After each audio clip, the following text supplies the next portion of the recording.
It's such a full circle moment right now. It's actually crazy. It's crazy. It's such a full circle moment because we're at San Diego State, my alma mater, but where you currently play soccer. Yeah. And it's full circle. Literally, I'm like, this whole time my eyes are watering because I coached you when you were 14 years old at Detroit Country Day. And then however many years later, you're on your visit at San Diego State and I randomly bump into you. I'm like, oh my gosh, what are you doing on this side of the country? And you come here and we're sitting on the field where I would say I practiced and you practiced, and this is, 2,000 miles away from where we met. Yeah.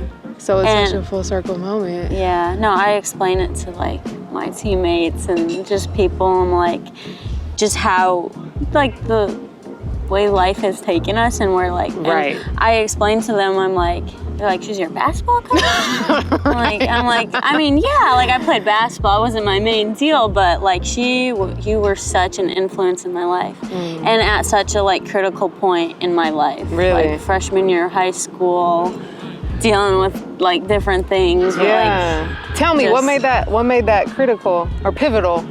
Pivotal? That age. I would just say I was going through a really rough patch with soccer, actually. That was when I quit my old club towards the end of that, and that's how I played high school soccer, and we won the state championship. And so going into that, like, I'm struggling, like I'm coming to basketball every day and then going to soccer later at a club where it just was like not working for me, and I was losing so much love for the game again. Oh my goodness. Like it was I like, did not know that was that time. So then I actually quit that club, played high school soccer, won the state championship, and then so it was like I didn't have a coaching like an authority that was like, you're just such a, I mean, you're a life coach. Like I tell everyone, I'm like, she's a life coach. Like she's a solid, she is. Like basketball, sure, but. Yeah, like she's my basketball coach, but like that doesn't do any of it justice. Like you were just such a, and I think everyone on that team we just had, like I was saying earlier to you, like if she tells us to run through a wall, we're running through a wall. And I think that's just a testament to how impactful you are as a coach, as a person, but there was just such a deep respect for you on the whole team. Thank you. You guys made it very easy. Yeah. Like I think. And we were a young group. You were. It was really 8 freshmen. 8 freshmen on a first-time head coach's team. Yeah. In a program that hadn't been successful in a couple years, like was really bad. Yeah. And I remember, just to paint the picture, we had tryouts and it was like the most girls that had come out for a tryout in years. Yeah. And you came in and you were running through walls at that point, but you were finishing first in every drill.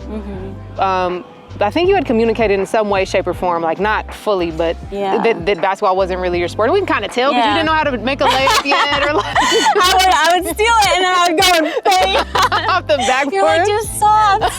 I'm like, I don't know how to do it soft. So we were like, but we want her on our team. It doesn't matter if she knows how to make a layup or not, and I think that's so huge because it was like we wanted to build a culture around people. Yeah. Right? And you had that. So you say it matters, your relationship with your coach, you want to be able to go through a wall for him, but you also need to be the person that can go through the wall. Yeah. You know what I mean? And I think that it was so clear that you had that so early on. And I remember in the beginning, we were like, all right, take Tori down here. Teach her how to make a layup, right? Like 1-2 shot, and you learned how to make a layup, and that's all we needed you to do, really, because you would just get out, steal the ball, but you would defend. You would defend, and you were so coachable. And then by the state championship run, by the Final Four game, you were starting. I know. Starting. I know, and I was like, I'm just gonna, like when I was trying out, I was like, I mean, Detroit Country basketball, it wasn't good, but it's like basketball players are basketball players. Like, what did you learn Because you're playing a sport that did you ever play basketball before? I mean, not I really. did in middle school, like, Okay, so practice once a week, you know, right. I just... You're kind of, but not really. Yeah. So here you are, a new sport. What would you say your biggest takeaway was from that year? That year? I would just say, because I'm not gonna lie, going into it, it's like you hear about basketball and people are like, oh yeah, you know, before you came in. Right. Whatever the past. It was like a prestigious basketball school. Yeah, but also it was chill. It was just. Oh, because the coach who came right before me. Before you. Correct. Yeah. You're right. Absolutely. And then yes. you came in and we're like, all right. And so I was like, I learned to I feel like my parents kind of instilled like, no matter what you do, everything you do, 110%. Yeah. It always mean 110%. Right. At this point, I'm like, soccer, it's 10 p.m. in between. I'm like, I need a blue point. Like, so I'm like, was like going into it, not like that mindset, which was weird for me. And then you being the presence and the person and the coach you are was like, everybody on that team, no matter what, it's just you give 110%. So I think just learning that even if it's not my thing, I mean, there's classes that I'm like, this isn't my thing. Like, but I'm not sitting there on my phone like I'm getting an A in this class. So I feel like that's, like bringing the like sport into all aspects of life.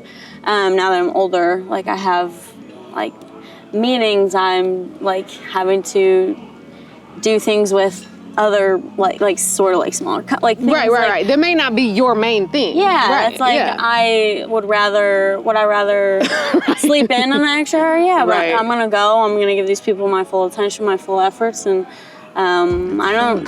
Prior to my freshman year, like I think like you like finalized that in me, where it was like growing up, I always had like was a strong foundation just from my parents and my brothers, like.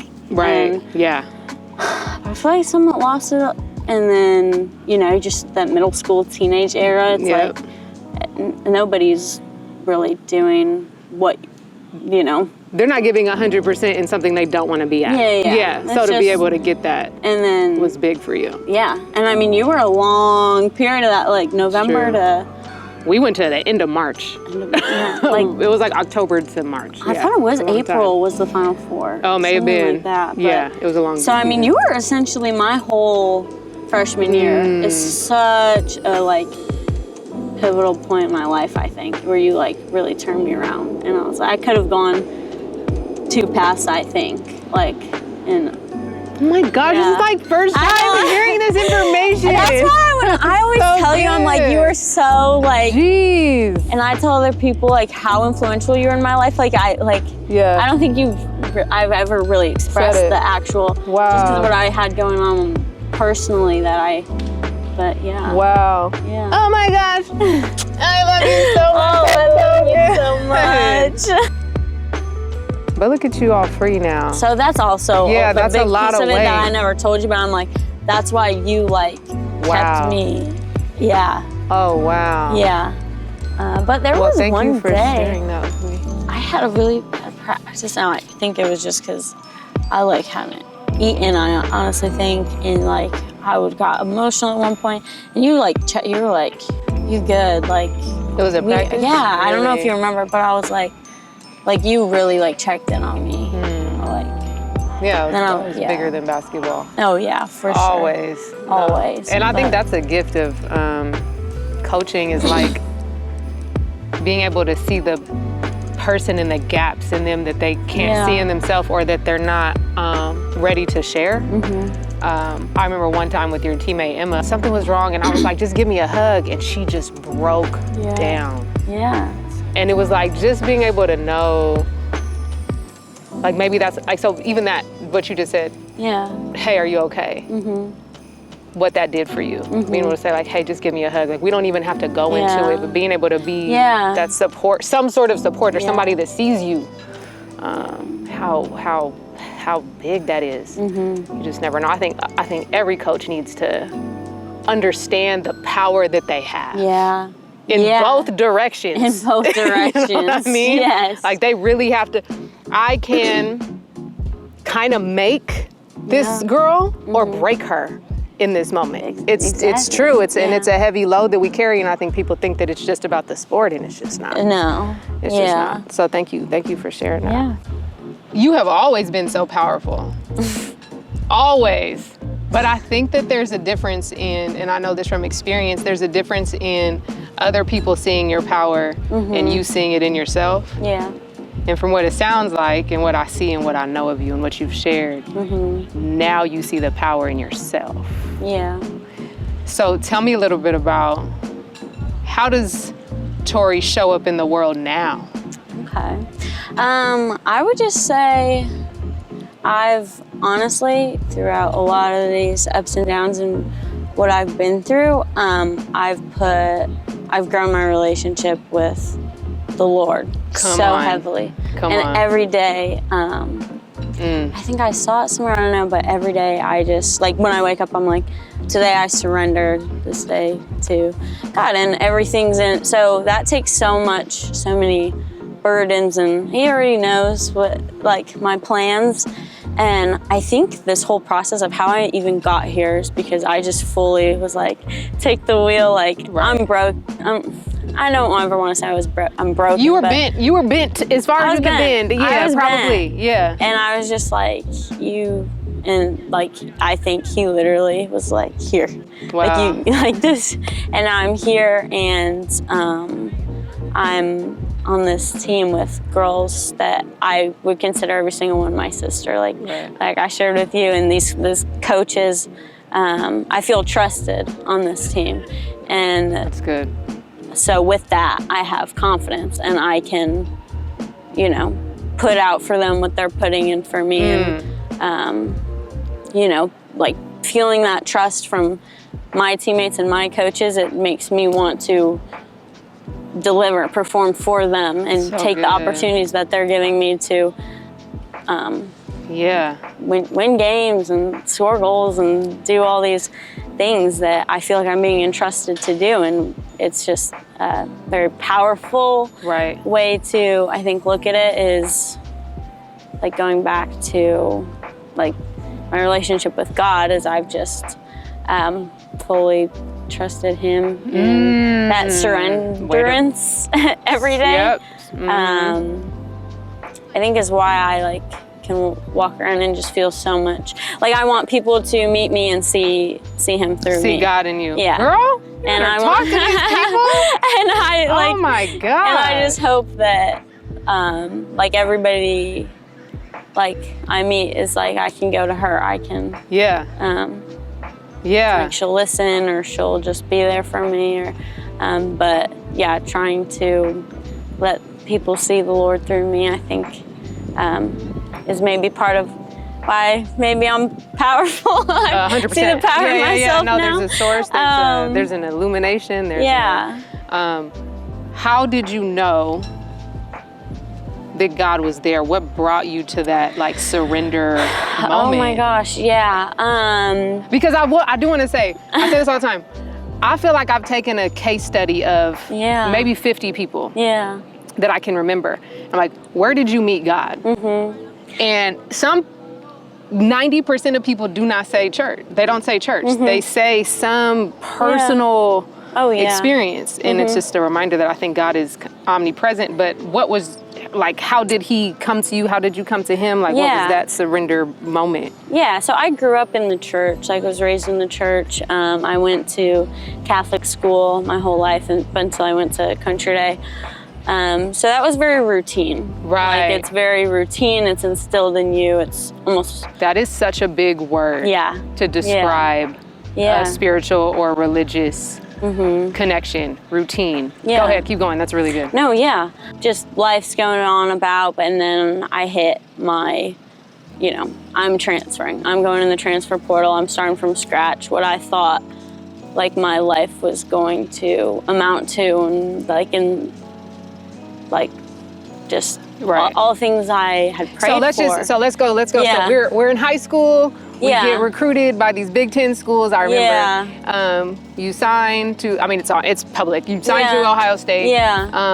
You decide to transfer and you enter the transfer portal. You're a high-level soccer player, right? Like professional ambitions and abilities. And so that's where you're at right now, right? So you're deciding to transfer. Yes. So I just wanted to paint the picture. Yes, deciding to transfer. I've lost, like I shared, all love for the game. All, I don't want to say confidence because I don't want any situation to have that much power. To give it the power to say they broke me. But what you felt in the moment, you didn't feel confident.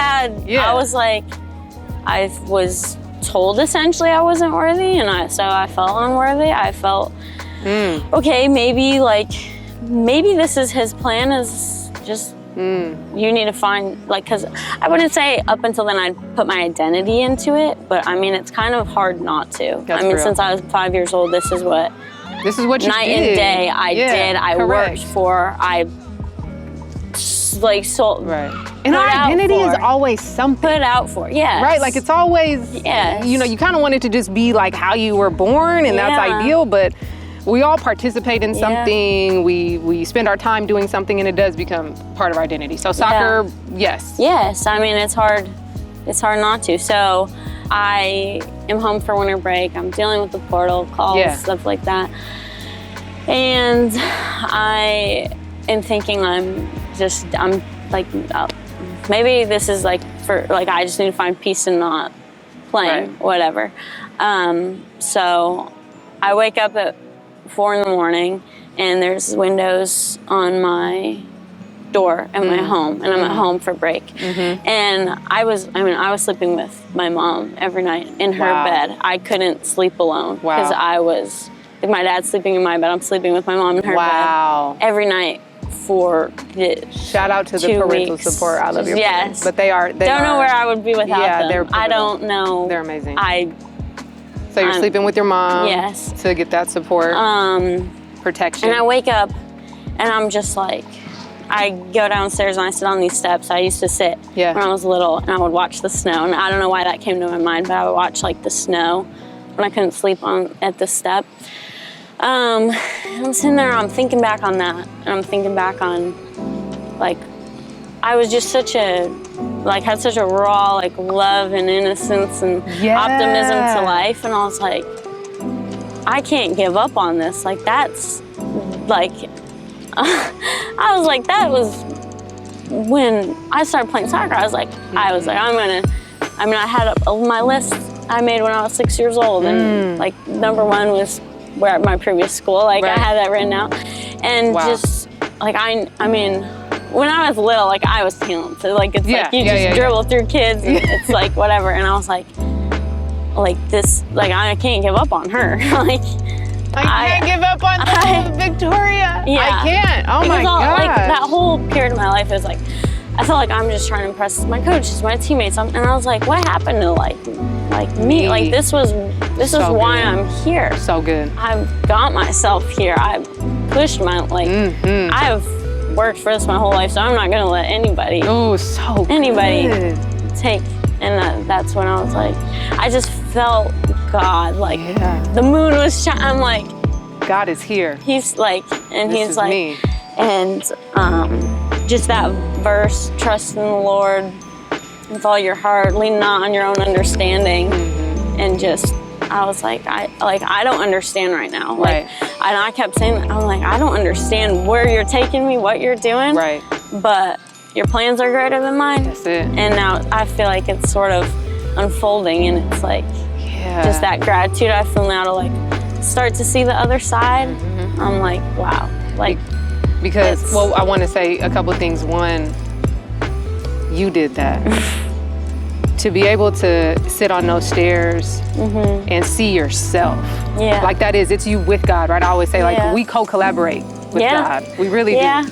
And for you to be able to be so present and so aware and so immersed just in your body and your spirit, to be tap into young Victoria and what her heart wanted, right? Because so many times, and I'm a testament to it too, I'm happy that you got that young, because I came to that kind of like rock bottom point when I was a little bit older, and there really wasn't much more basketball for me to do, and so I just stopped, right?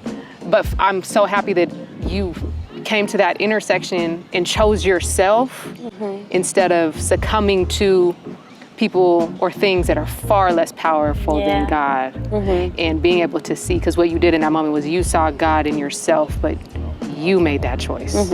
You did that. And so I think people don't understand how much power we actually have, you know what I'm saying? I think that when we're in that super bending, like, I always say, like, I bend, but I don't break. Right? Like, I love that. You know what I mean? Like, we bend, but really, like, what's broken? You know what I'm saying? What's broken? And you can see, like, maybe there's little holes that pop in through or whatever, but you have the ability to fill that back up, and that's exactly what you did in that moment. So to be able to see you, you know, work through that and get to the other side and have gratitude for the journey, like what we were talking about up there, right? Like, you have now the power of contrast.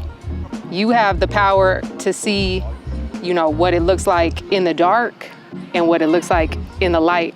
And we can't really know light unless we know dark, and vice versa, right? So you're able to, so I think, like, is it all, I never wish anybody to be that bent, right? But does it all work together for the good? Oh, for sure. You know what I'm saying? And so for you to be able to share your testimony in this way is so big. So thank you for sharing that.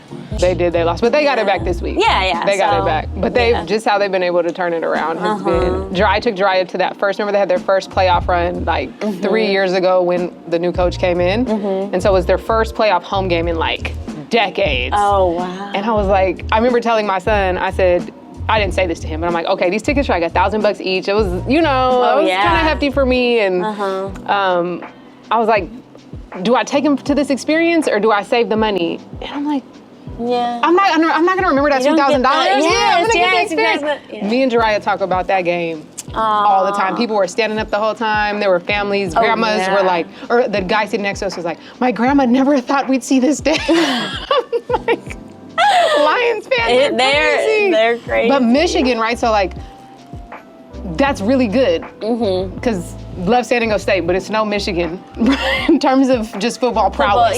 Football prowess. Yes. What has been the some differences you've experienced between Michigan and San Diego? And speak, you know, geography, maybe even weather or whatever comes to mind.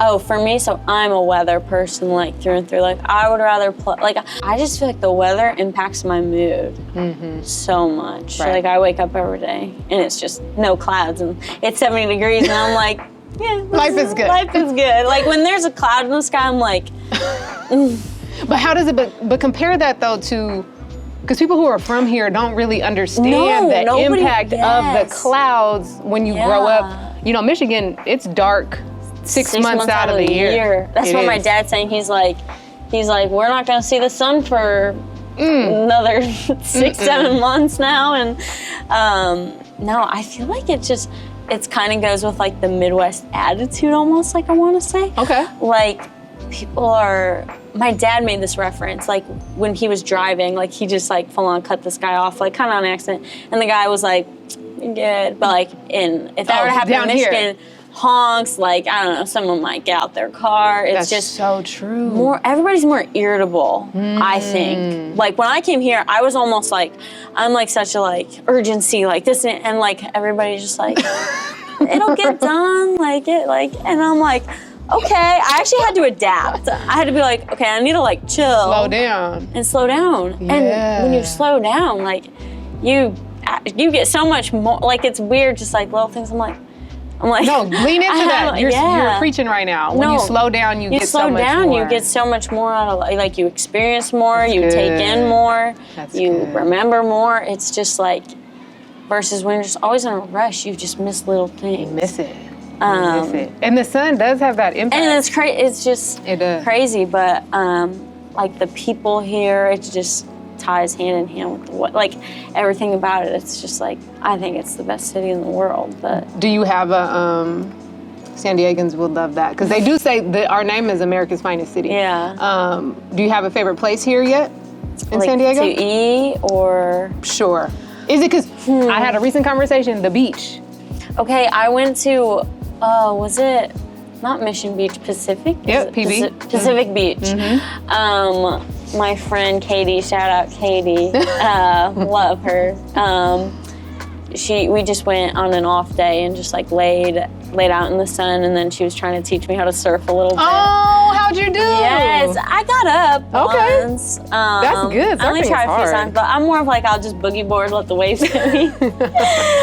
Surfing, I'll work on that in the off season. Right. But the fact that you can like, just drive 15 minutes and go surf. It's what? Crazy. And surfing, I mean, a lot of my teammates are into surfing, and I'm like, that's crazy. Like, that seems like such a foreign thing to me. Correct. Yes. I'm like, oh, you can just surf? I'm like, that's like, whatever. But, like, when I was just out there in the ocean, it's like crazy. It's just like, I don't mean to be like cliche, but it's like, you're like in the ocean, and you're just like, the water's hitting you, and girl, it's a real thing. And I'm just like, wow, like, this is life. It's like, vacation every day. Yes, So people talk about I'm going off on a whole tangent, but I don't care. Yeah. People argue about the cost of living in California, right? And people said, because I lived in Michigan for 5 years, and they're like, oh, the cost of living. And I was like, sure, the cost of living dollar amount, but everything comes at a cost. Yes. Everything, right? Yes. So sure, my mortgage was lower significantly, but I had to be inside 6 months out of the year. My attitude was different. I couldn't feel that feeling of jumping in the water. I couldn't, right? So to me, it's the lifestyle, but what you're describing, you know, they call it the sunshine tax. Yeah. But when you're here, it's like, oh no, I'm willing to pay that cost. I'm willing to pay that cost. Yeah. I told my parents, I was like, you guys need to live here. And they're like, they were like, I mean, because when they come out here and they stay a couple days to watch me play, like, because we play over the course of, you know, if we play a Thursday, Sunday, so they're out here. They're the whole weekend. And they're like, my mom was on a Zoom call for work, and she was like, her coworkers were like, you're glowing. And she's like, I'm just in San Diego. Like, I don't know what to tell you. And it brings it out. Yeah, and she's like, they're just like, it's amazing here. And so they were kind of looking at things, and I mean, you can't get... No, it's expensive. It's a hefty price tag. Yeah, but what they're like, but all you need is a place to sleep. Because you just want to be in San Diego. You want to be out, you want to be at the beach, you want to be exploring. So it's like... It's so true. Yeah, but in Michigan, like, you need a good house. You need, you know, your everything. Because you're be inside. And it's got to sustain the snow, the hail, the rain, oh my gosh. Okay, last question. Would you ever move back to Michigan? Oh my gosh. I don't think I could. I always wanted to live, like, when I grew up, I was like, I'm gonna live in Florida, but I never, like, no, I go to school here, I'm like, I'm not going home for a break. Like, my parents were like, are you ever gonna come back home? I'm like, y'all can come here. Yes, y'all can come here. Y'all can come here. But I love that. I don't think I could ever, after experiencing this, go like that. Somewhere, exactly. Yeah. So I think, to bring this full circle, what you radiate, your shift inside, and how you're glowing inside in the personal things, the personal shift that you made to tap back into your light, right? To God, like, that's happening inside of you. And I think that you being now in arguably the nicest place in America, so just being in this sunny place, it radiates on the outside as well. So I feel like your life, you being here in San Diego, is such a reflection of the transformation that you've made. For sure. You know what I mean? Like, you're literally in the light. You know what I'm saying? You're literally in the light. And so I love that you're smiling. I love that you're having fun. I love that, you know, welcome to my hometown. It's the, you know, I love Southern California. Just people are like, you going back to Michigan? Never. I would never go back to Michigan. But anyways, I'm so proud of you, because I know now you'll never go, pun intended, you'll never go back. Yeah. In so many, like, you'll never go back. you'll never go back. And so I hope that you continue to do that for yourself. But you said this about your teammates. Keep bringing people along with you. Yeah. You know what I'm saying? And I think that using your voice in this way is a good way to do that. Aww. When I text you, I was like, Coach Jerica, Coach, like you're so coach. The coach. That's so good. Yeah. Thank you, sweetie. Oh, thank you. This really was good. amazing.